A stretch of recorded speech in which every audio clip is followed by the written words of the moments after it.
So, welcome to part 2 of our sex episode. The first half was fun, so I hope the second half is almost as fun or more fun. More fun. I mean, the first half had cupcakes. Doesn't have cupcakes, so we're gonna have to up the ante. Oh. Okay. Alright. On this episode of womOwned, we are going to talk sex and relationships, past, present, and future. Share our views on sex education and a few details about our personal lives, or more than a few. Content warning to our parents: don't watch this. Just don't. If you wish, and if you don't wish to hear about us talk honestly and openly about our sex lives, don't watch.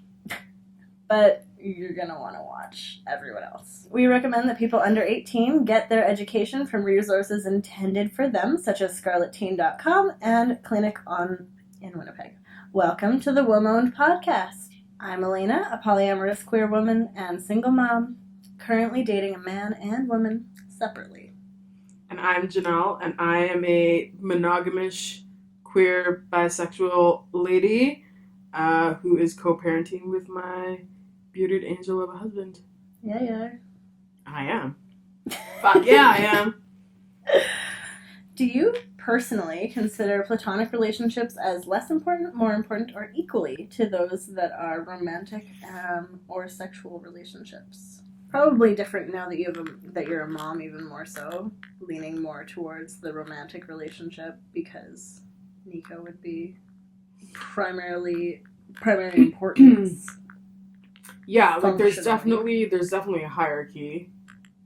I would say in the past, some of my platonic relationships are more important than my primary romantic relationship because my partner is a piece of shit.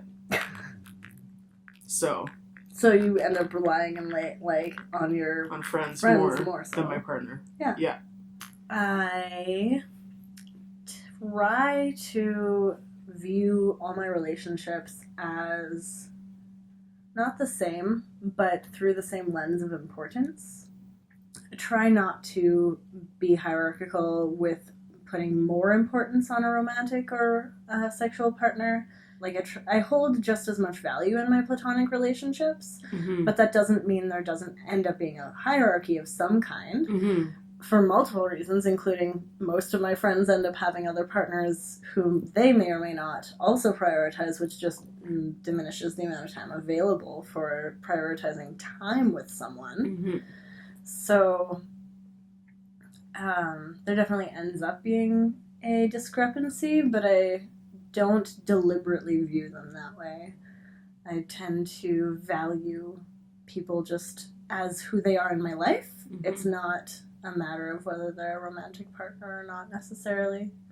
So we're going to talk serious for a moment here. I just want to bring up STIs, because if you're talking about sex, you should also be talking about STIs, because sexual health is so important, and people stigmatize it way more than it needs to be or should be. It is absolutely important to stay healthy in terms of your sexual health, but no more important than staying healthy in every other way.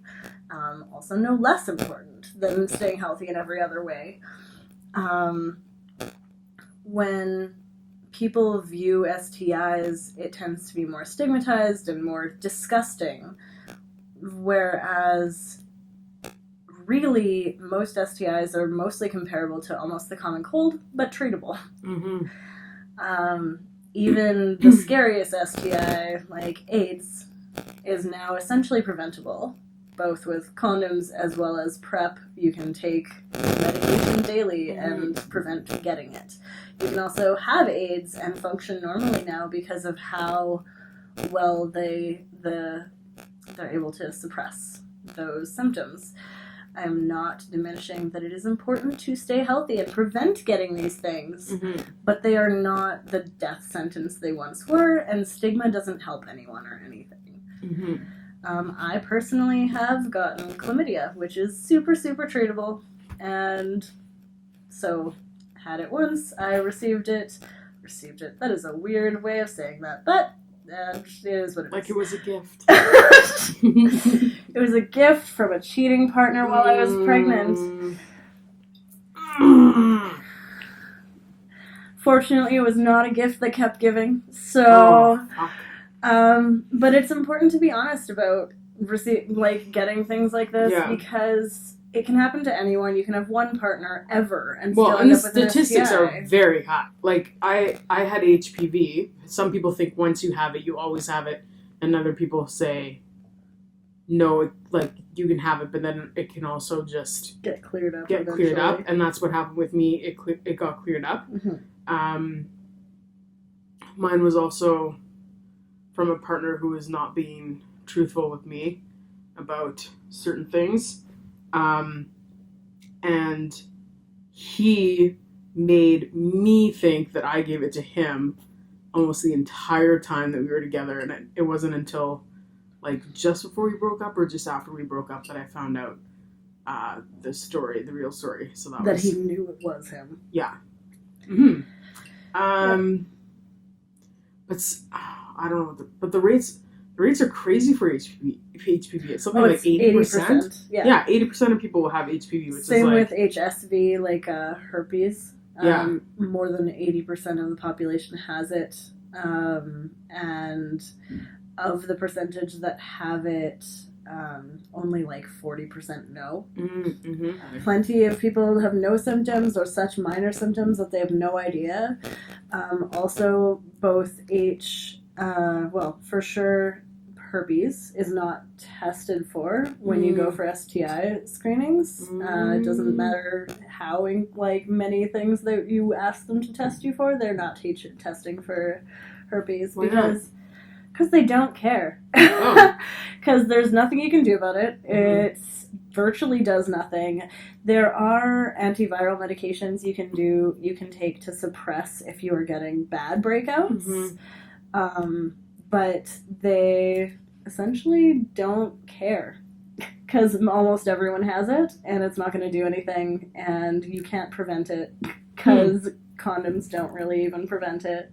Because it's skin-to-skin contact that spreads both HPV and herpes. So there's really just no sense in testing because it's not going to make a difference. Crazy. It's still going to be out there. And it's not going to really cause you any harm, long-term or other.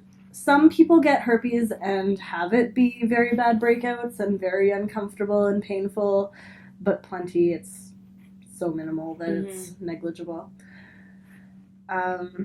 So the moral of the story is use protection, get tested regularly. But don't feel bad if you're like 80% of us. Yeah, and stuff happens. Just deal with it when it happens and make sure you know so that you're not spreading things and giving other people... And tell your partners. Yeah, because like if I have a cold and I'm hanging out with a friend, I'm going to tell them, I have a cold, just so you know. Do you want to risk getting my cold or not? Mm-hmm. Just like that. You're not going to take a sip of my Slurpee and then give it back to me. No. Without telling me. Exactly. Because that's respectful. That's right. Respect each other, people. What's next? That was fun, wasn't it? A little sex ed segment from your sexual journey. Alright, so let's get a little bit into the past. Okay. How old do you remember being when you touched yourself for pleasure? Probably pretty young. I remember being like... I remember being very curious about stuff at a very young age.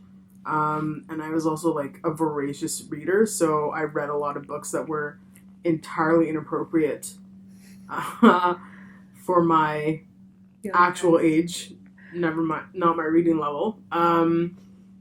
So I just read all my mom's romance novels, but I would just search for the sex scenes in them. Yeah. Yeah. Although I did really like the romance. I never got into actually reading romance novels. I've never been able to find them interesting. Like, yeah, I read and I searched up the sex scenes and stuff, but I never like, I did that for years and years and years. And I even remember, like, getting together for sleepovers, and, like, my friends and I would take turns reading certain passages. About the bosoms and the members. And about, like, the wording manhoods and novels. womanhoods and Yes. unsheathing and heaving bosoms, and nothing really ever came of it until I was in my teens. Like having probably an orgasm like 15, for the first 16. time? Yeah. I, like, as long as I can remember, I've touched myself. When I was a child, it was self-soothing all the time. Just, like, to go to sleep every night, I would have my hand in between my legs. And to this day, I still find that soothing. But definitely wasn't to the point of orgasm at that point. I was 9 when I had an orgasm for the first time, which is still young. But I enjoyed the jacuzzi tub very much, and I discovered that it made me feel cool. I didn't know what that thing was. I didn't know it was an orgasm, but absolutely it was an orgasm. Yeah. And so that was how I started experiencing that and understanding my sexuality without really putting sex or sexuality into it. Like, I didn't know it was sexual. I just knew it felt good. How old were you when you had an orgasm with a partner for the first time versus by yourself? Possibly 17 or 18, but definitely 19. Like, I feel like it probably was with my first long-term partner. Like, I didn't have a boyfriend when I was in high school or in my late teens, until I met my long-term partner. And so it was just like a series of really disappointing one-night stands, and I was like, wow, this fucking sucks. And I just remember, like, it is so weird because I knew how to masturbate, but I just, like, it didn't click for me that I should be doing that at the same time. Even though I knew you should be doing it at the same time, but it's, like, never fucking happened. I don't know. It just never fucking happened. So, like, sex was really boring. I was like, oh, this is a big letdown. And then, yeah, when I started having, like, more regular sex with just one partner, and then, yeah, masturbation came into it, and then I started having regular orgasms. And I've always been able to come, like, super easily, and, like, usually have between 2 to 4 orgasms a session. Awesome. Yeah, it's awesome. I don't remember who or when I orgasmed for the first time with a partner. I feel like I was able to enjoy sex enough that I was maybe orgasming, not necessarily an earth-shattering orgasm, but some type of orgasm. Always from a young age, I would say more likely to orgasm from penetration than I am now, in that I have to be so much more mentally in it now. When I was younger, it was so easy to be in it because you're not distracted by life and major real life stressors. Yeah. So I think that I kind of always came with partners, surprisingly. So... Okay, so I'm going to tell my favorite story. Yeah, tell your favorite story. And you can tell your favorite story. Okay. So, the first time Nico flew for work, flew away for work, and I didn't go with him, I decided that I would be the best girlfriend ever and pick him up at the airport in lingerie. With a coat. With a coat and boots. And my hair, like, all done up, makeup done up, like, super glamorous, but and, like, a giant coat with, like, fur lining and lingerie underneath. And I was so fucking amped for this until I got into the airport and I realized that my bustier kept sliding down. So... It wasn't staying up. It was a little bit too big for me, but I was like, oh, well, whatever. Like, my ass will catch it. My ass did not catch it. So I kept trying to have to, like maneuver my body and, like, shift around so that it wouldn't slide further down and everyone would see that I was basically pantsless underneath this coat and like not wearing a dress. And then the other thing I realized is that there was a giant slit up the back of my coat. So I basically stood next to a pole to hide your ass. And his plane was 45 minutes late. So I am standing there trying not to move because every time I move, my bustier is falling like lower and lower, and I'm only wearing a G-string, so my ass is like right the fuck out there if I move. And I am sweating, and I was just like panicking, so I'm like texting my friend about, like, I'm trying to talk myself down by texting my friend, and she is just like having the time of her life laughing at my predicament, and she's like, this is a gift from God for me. She's like, you know, things don't really happen in my life, but this story, like, being a part of this is a gift from God. And I was like, oh, I'm glad this is so good for you. And I was just convinced that everybody could tell, like, everyone was looking like, oh my God, look at this shady lady in the sexy boots and the big fur coat and the big hair, and like, that woman is definitely like 90% naked under that coat. And I could just, and there were so many children.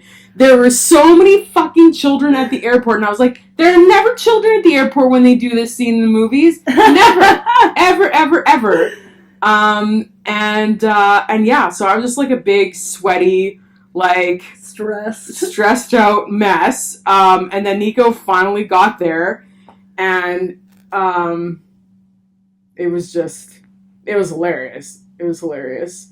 And I was also like, I was mad because, like, not mad at him, but it's like mad his plane was late, and I'm like, you know, like, my grand scheme had not gone according to plan. And yeah, it was just awesome that Stephanie was getting a play-by-play. And it did end up being very successsul. We went home and we made good on it. But yeah, it was just getting there. Yeah. If you're going to wear lingerie to the airport, it better fucking fit you. Yeah. Don't count on your ass to hold it up. My funniest, best sex memory, and it more has to do with the lead up than the sex itself. When I was 18, I was at a house party with a bunch of jocks. I was not popular in high school, so this was like a big deal that it was like me and like one other girl and like all the like cool kids. And one of these people was this guy I'd had a crush on for literally years. And we'd flirted around, but we'd never had sex. And so that night, they were all messing around. Apples from an apple tree got thrown at each other. It's like 4:30 in the morning. And one of the people, this is going to be an awkward story without names, but that's okay. One of the people basically was like, can I have some of these apples to take home for my brothers? That was the person that I had a huge crush on.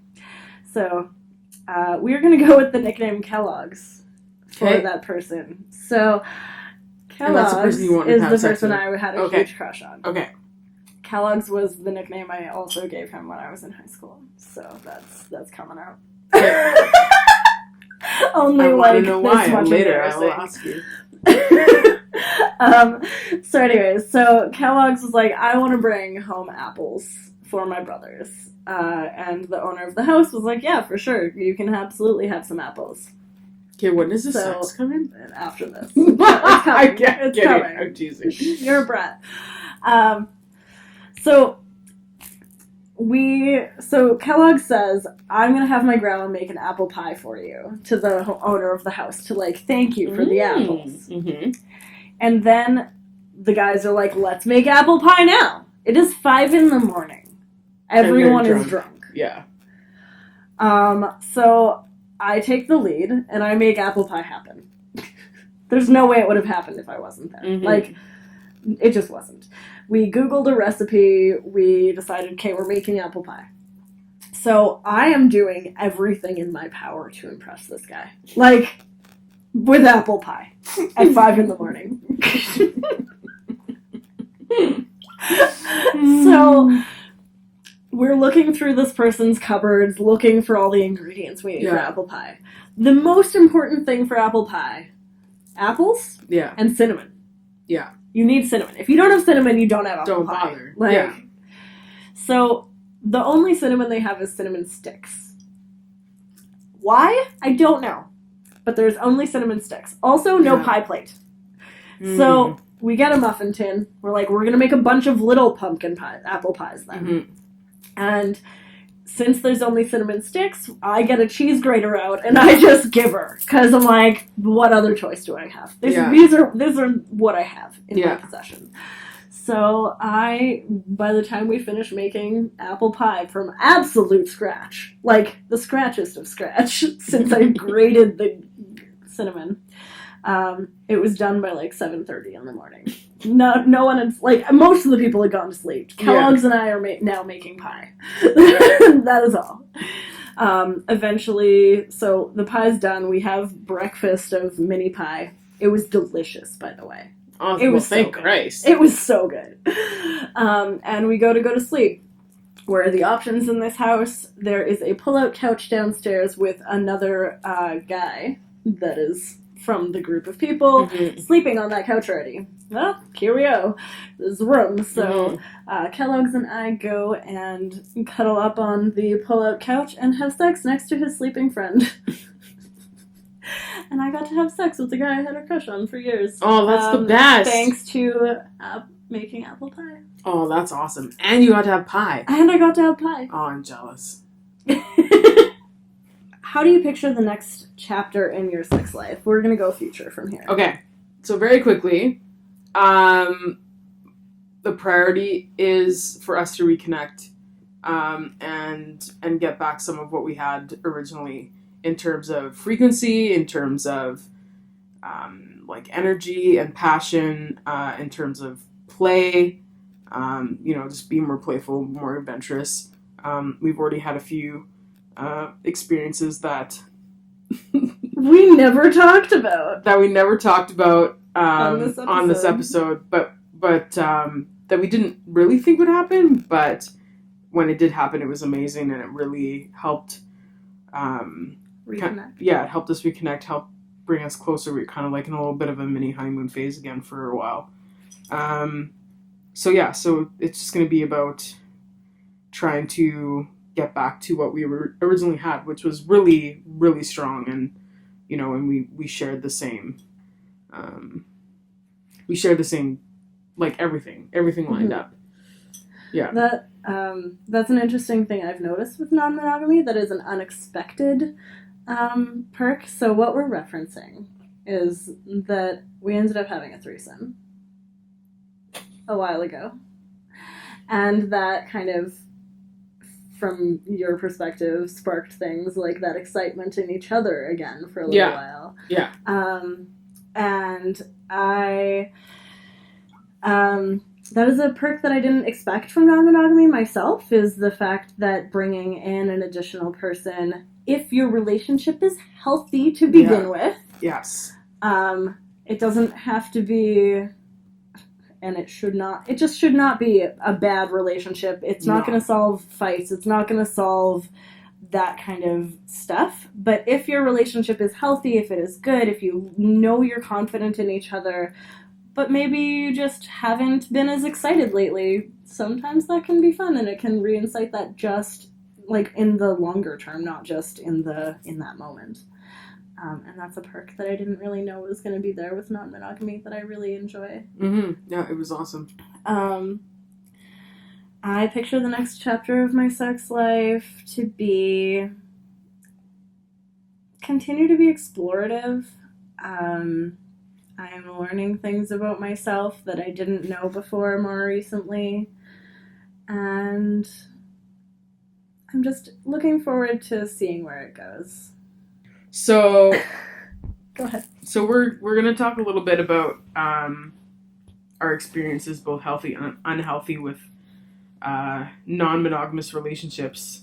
Elena started touching on, like, don't go opening your relationship if it's unhealthy, and It's not going to fix your relationship, just like kids aren't going to fix your relationship. But sometimes people don't understand, like, well, what does that mean, and what is a healthy relationship, and what all this kind of stuff. So, so in my experience, my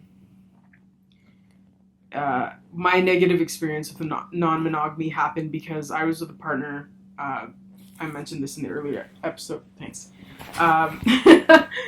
Sex was just not his thing, whether he truly didn't have a high libido or it was part of his like emotional abuse pattern, and to make me feel shitty about myself. Trying to have sex with him was a losing game, and so I just felt constantly rejected. I felt disgusting. I felt super unlovable. And I was craving that physical connection so much that eventually I said, like, listen, like, either you go to counseling or we go to couples counseling and we figure this out, or you let me fuck other guys. And he said, go ahead and fuck other guys. And that was the most devastating. That wasn't the answer you wanted. No. It was like it was kind of like, this is how fucking dire this is, man. Like, yeah, I need this. I want it from you. And he was like, no. Like, I would like, and he was super jealous. Like, and he was super insecure, but he just didn't want to put the work in. So, several months went by, and technically we were in an open relationship, and I could have gone and did whatever I wanted to with whoever at any point. But I didn't really want to. It's kind of sent me into like a depressive episode. And then finally, several months later, there was, this one guy, and we got along really well. And then just like, I don't even know. We went and played pool or something, and we had a couple drinks, and then we like made out in his car, and I came home and I was like amped that someone still thought I was attractive. Mm-hmm. He tore you down. But yeah, I came home, I was feeling a little bit good about myself, and he did not like that. My partner did not like that. And I never tried again because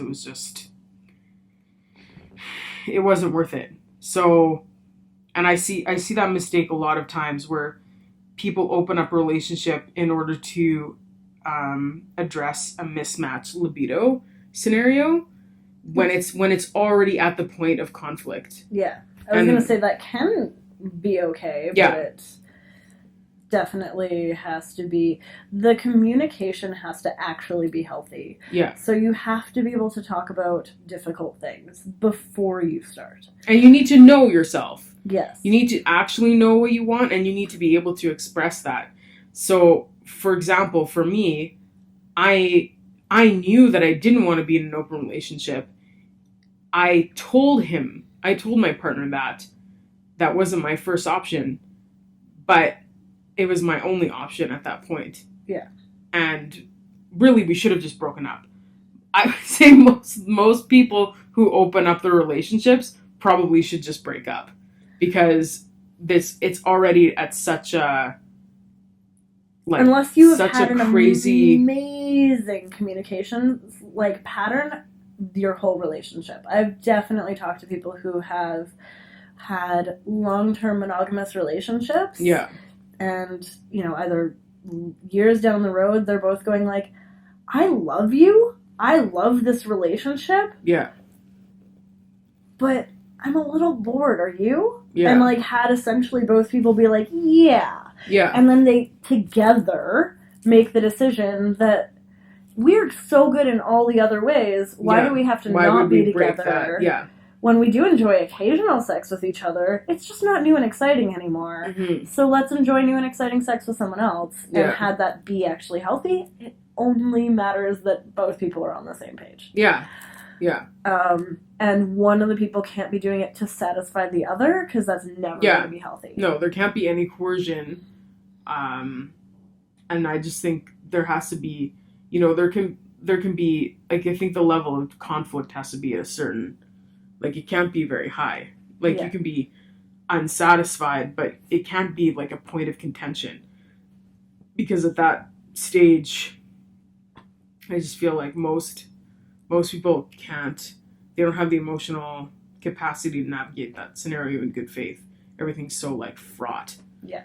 But now I'm in a really good relationship, like an awesome relationship, and so when the opportunity came to